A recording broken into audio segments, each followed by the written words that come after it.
नमस्कार हार्दिक भाव स्वागत जनाऊँ आम ओडिया भाषा साहित्य को। तो पिला माने आज आम आलोचना करवा +3 फर्स्ट सेमिस्टर ओडिया ऑनर्स जो कोर पेपर 1 आम आलोचना करते तार यूनिट 2 रे आम आलोचना करते भाषार उत्पत्ति संबंधी विभिन्न सिद्धांत है।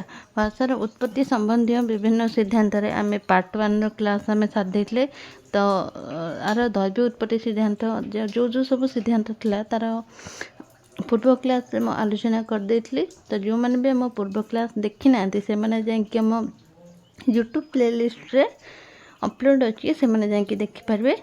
आ जो मैंने भी आम टेलीग्राम चैनल रे जॉइन होगा चाहते से मैंने जाकि आम यूट्यूब डिस्क्रिप्शन बॉक्स लिंक अच्छी जाकि जॉइन करें। तो आज आम आलोचना करवा आर भाषा उत्पत्ति संपर्क विभिन्न सिद्धांत पार्ट 2 क्लास 2 रे आलोचना करवा।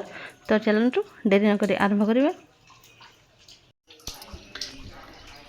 तो आम यार उत्पत्ति सिद्धांत विषय आलोचना करले। प्रथम आम आलोचना करले दैव उत्पत्ति सिद्धांत आउ सेकेंड आम आलोचना करले धातु बा डिंग डंग थ्योरी जोटा थिला सेटा आम आलोचना करले। तो ये जो गुड़ा सिद्धांत मुझे जो गुड़ाक पढ़ाऊँगी से गुड़ाक सिलेक्शन लॉन्ग क्वेश्चन भी आसपे तुम मानकर 5 मार्क क्वेश्चन भी आसपे कि 1 मार्क क्वेश्चन भी आसपे से ही हिसाब से तुमने क्लास अटेंड कर आउ जो गुड़ाक मु क्लास करुँगी से गुड़ाक नोट कर रख है। तो चलतु आरंभ करवा। तो आज आम आलोचना करवा संकेत सिद्धांत बा निर्णायक सिद्धांत बा स्वीकार सिद्धांत है एग्रीमेंट थ्योरी। तो संकेत सिद्धांत कौन ना तो यही संकेत सिद्धांत जो एग्रीमेंट थ्योरी रो प्रवर्तक थिले फ्रांस प्रसिद्ध विद्वान रूसो यार प्रतिपादक थे। समाज संपर्क में गवेषणा कला बेले से यही सिद्धांत को निर्णय करते मतरे मानवर प्रारंभ में हस्तर संकेत द्वारा भाव आदान प्रदान करुला किंतु जेतेबेले से अनुभव करते जे केवल हस्तर संकेत द्वारा भाव प्रकाशर संपूर्ण सहायक नुहे सेतेबेले से माने यहां एकत्र होई केतेक ध्वनि को संकेत रूपे स्वीकार करथिले। सही ध्वनि संकेत पर शब्द संकेत रूपे परिणत होता। तो ये संकेत सिद्धांत जो एग्रीमेंट थ्योरी बा निर्णायक सिद्धांत प्रवर्तक होती रूसो। जितेबाला आमर संकेत सिद्धांत कहले विभिन्न ठार भाषा बा मुख निश्रुत भाषा को न कही आम विभिन्न ठराठरी भाषा को आम कही था। जितेबाला कि संकेत भाषा बा विभिन्न संकेत माध्यम भाषा को आदान प्रदान करा जाउतला सेतेबेले विभिन्न आलोचक माने एकत्रित होई संकेत सिद्धांत को परवर्ती समय रे कौन कले ना परवर्ती समय रे यही ध्वनि को संकेत रूपे आदान प्रदान करले। ये जो संकेत रू आमर ध्वनि सृष्टि है मन रखिए संकेत सिद्धांत प्रवर्तक होती फ्रांस है सॉरी रूसो।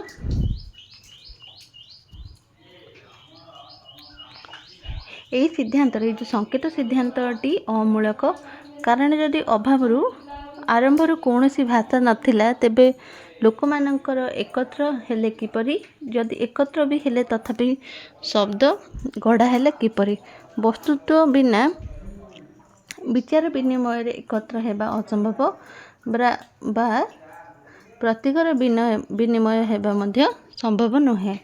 तो ये संकेत सिद्धांतर जो जो गुड़ाक इम्पोर्टाट पॉइंट कहले से गुड़ाक तुम मैंने नोट कर रखिथो है। एटा सिलेक्शन भी क्वेश्चन निहाती आसीपे। तापर आसला इंगित सिद्धांत कौन ना गेस्ट्रल थियरी। तो इंगित सिद्धांत कौन ना यही सिद्धांत उद्भावक थिले भाषा विद्वान डॉक्टर राय है। तो यही इंगित सिद्धांत प्रवर्तक थिले डॉक्टर राय से इंगित सिद्धांत को कौन करले डार्विन कर 6टी असंबद्ध भाषार तुलनात्मक अध्ययन आधार उपर प्रमाणित करथिले।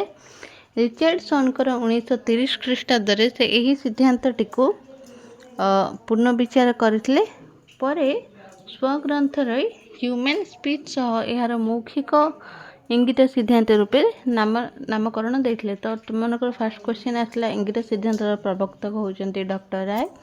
सेकेंड क्वेश्चन आसला तो यही सिद्धांतटी डार्विनकर 6टी असंबद्ध भाषा रे तुलनात्मक अध्ययन करते डॉक्टर राय।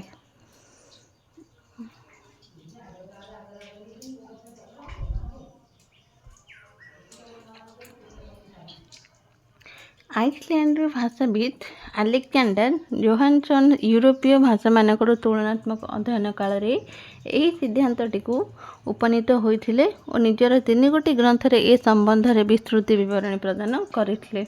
केवल यूरोपीय भाषा नुहे यार चीन तुर्की आदि भाषा उपरे मध्य आलोचना करा जायछि।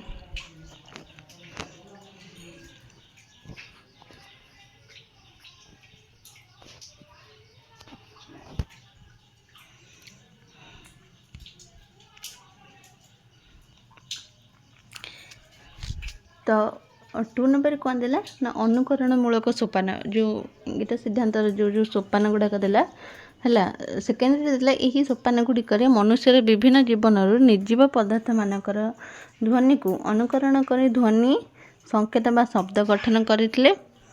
अंक इंगित मूलक सोपान यही सोपान मध्य अनुकरण उपर आधारित है किंतु जिह्वा द्वारा अनुकरण नुहे अंग द्वारा अनुकरण हुए है। यह जोहानसन अज्ञात अनुसार अनुकरण बोली कहते।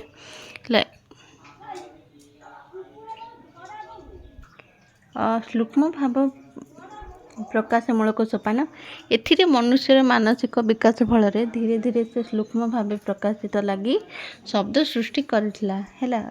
तो क्यों सोपान रे क्वेश्चन आसपारे क्यों सोपान रे मनुष्य प्रथमे मानसिक विकास फल धीरे धीरे प्रथमे शब्द सृष्टि करथिला ना सूक्ष्म भाव प्रकाशमूलक सोपान।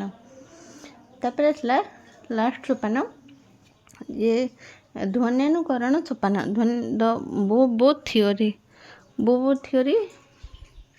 यही सिद्धांत अनुसार लोके निजर परिवेश सृष्टि करथिबा विभिन्न ध्वनि विशेषकर जीवजंतु माने करुवा ध्वनि अनुकरण करिथांती।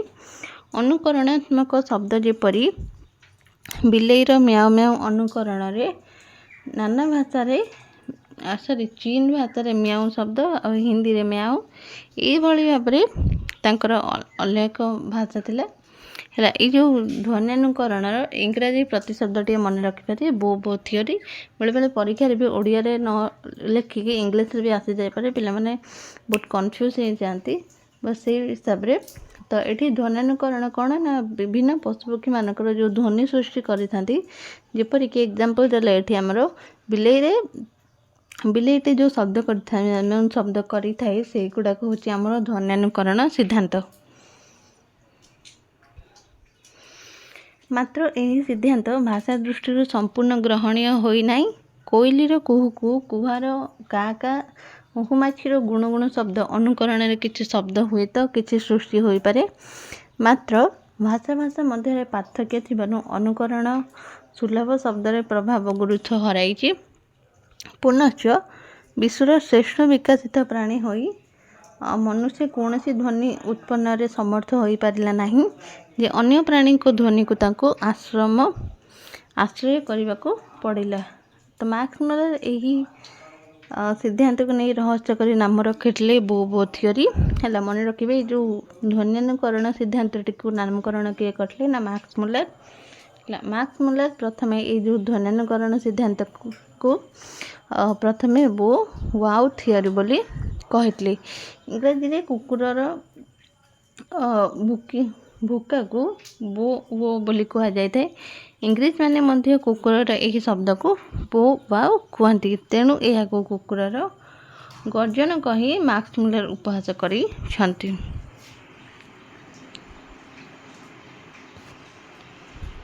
तो पिला माने तो तुम मानक पई आज पई थिला एतिकी पुणी देखा परवर्ती क्लास है। तो रहिले नमस्कार।